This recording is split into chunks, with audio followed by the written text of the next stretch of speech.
A very good morning, students. How are you all? So, today we are going to discuss natural vegetation. This is the chapter which is from first second book. And students, in the previous video we discussed about this, and we discussed about all the types of forest. So here I have already explained about the tropical deciduous forest, and then we discuss about the tropical thorn forest. Now we'll discuss on mountain forest. So students, mountain forest, these type of forest, always just keep remember, these forest found wherever there is a mountain. And in India we have mountains in mostly we can see in the southwestern Ghats in Kerala, Tamil Nadu, Karnataka. And second is southern part of Himalayas, Shivalik range. And third is northeastern India. So in this part we can see mountains. So here mostly in this time in this area we can see mountain forest. So these places have good of elevations or slopes that gives rise to mountain forest. Now here is a fact, as we go up in the air temperature decreases. Now having said that, the temperature of the mountainous region are much cooler than the plain area. Therefore with this changes in this temperature, there will be a change in the vegetation as well. The type of trees are found, especially oak trees, sal, pine trees we can see here in the areas. And these type of trees are common trees of these forests. Now in the region of cold area, northern part of Himalayas near the Shivalik range, we will see mosses, right? So they adopt on this vegetation. Now the last one is littoral and swamp forest. So this type of forest found in near the coastal region with tides. Now tides are important because they will help the mud and silt get accumulated on the coast in you know we can call it mud. You can see in these forests you will find plants with roots submerged underwater. This type of trees are found in Ganga Delta, Brahmaputra, Mahanadi, right? So just read it very carefully. And wetlands have been grouped into 8 categories here. Like first is the reservoirs of the Deccan plateaus in the south, together with the lagoons and other wetlands of southern west coast. And second is the vast saline expanses of Rajasthan, Gujarat, and the Gulf of Kutch. And the third is freshwater lakes and reservoirs. So different types of fresh water and saline water, according to the difference in water, we can see these different types of trees also in this region, right? So in Madhya Pradesh, Rajasthan, so Keoladeo Delta wetlands and lagoons of India's east coast, like Chilika Lake.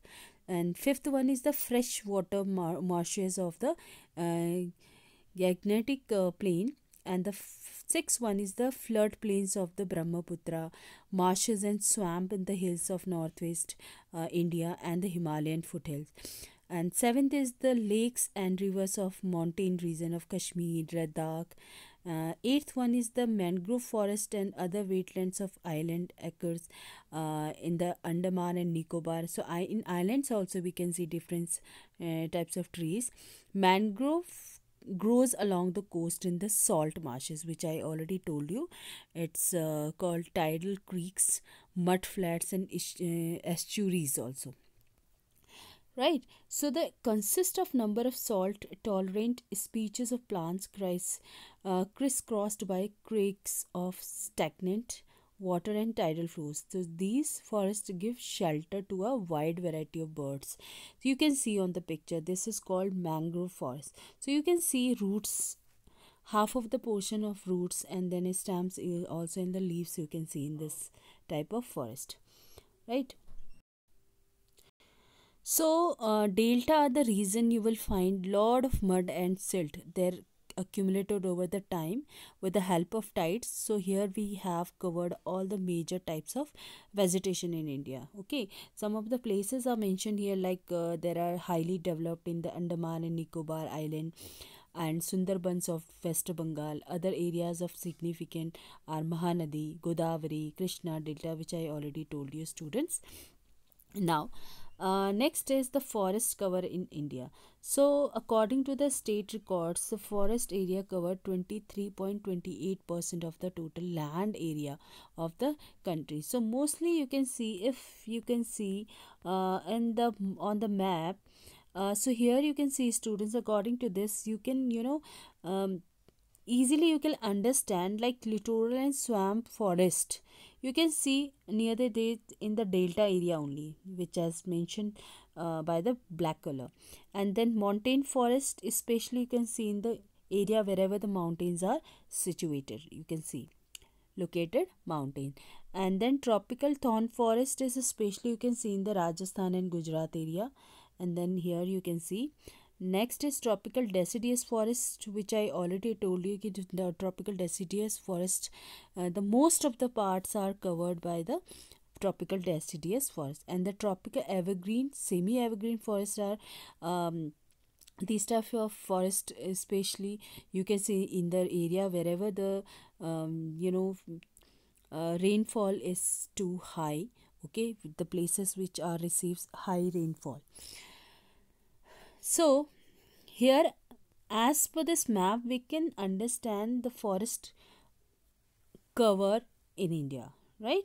So the forest area is area notified and recorded as the forest land irrespective of the existence of trees. Like the former is based on the records of the state's revenue department, while the latter is based on the aerial photographs and satellite imaginaries. Aerial photographs, students, it click the pictures from the very height. Okay, so it is called aerial photographs. You will study this in the practical portion. So students, according to the state of forest report in 2011, the actual forest cover in India is only 21.5%, so of the forest cover, and share of dense and open forest are 12.29. So according to the time, students, it's the percentage can be changed, right? So both forest area and forest cover vary from state to state. Like Lakshadweep has 0%, there is no forest area. Andaman and Nicobar Island have 86.93%. So most of the states with less, because island area, especially most of the islands, these places are receives very high rainfall. So according to this, trees also grown on this area, right? So these are Rajasthan, Gujarat, Punjab, Haryana and Delhi. In this area, most of the forest in Punjab and Haryana have been cleared for cultivation.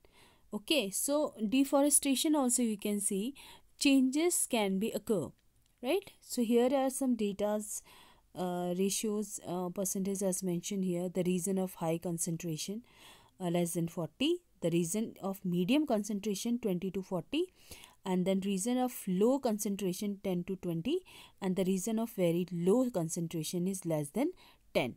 Okay, so next is forest conservation. So it is very important, student, afforestation, we need to do work on it, because if people continuously cutting down the trees for their own benefits, so obviously it affects in our wildlife also.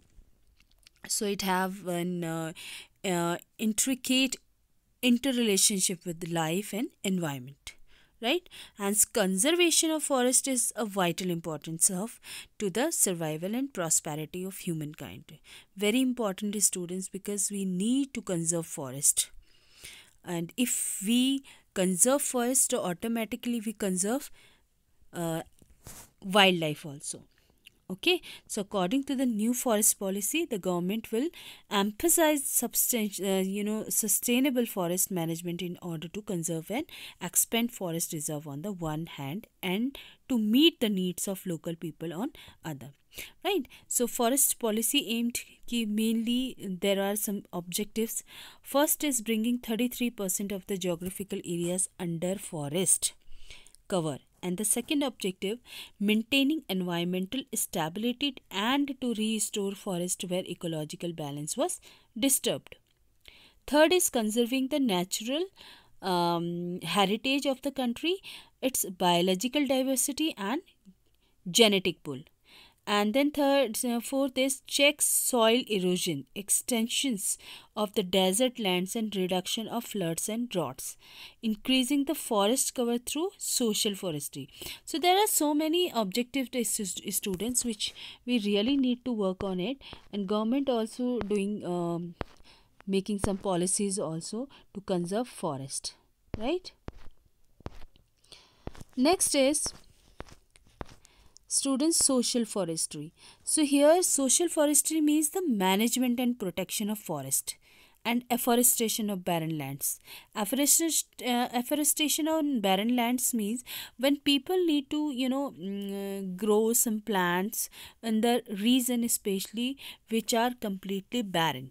Okay, with the purpose of helping in the environmental, social and rural development. National Commission on Agriculture 1976, according to this, it has classified social forestry into three categories.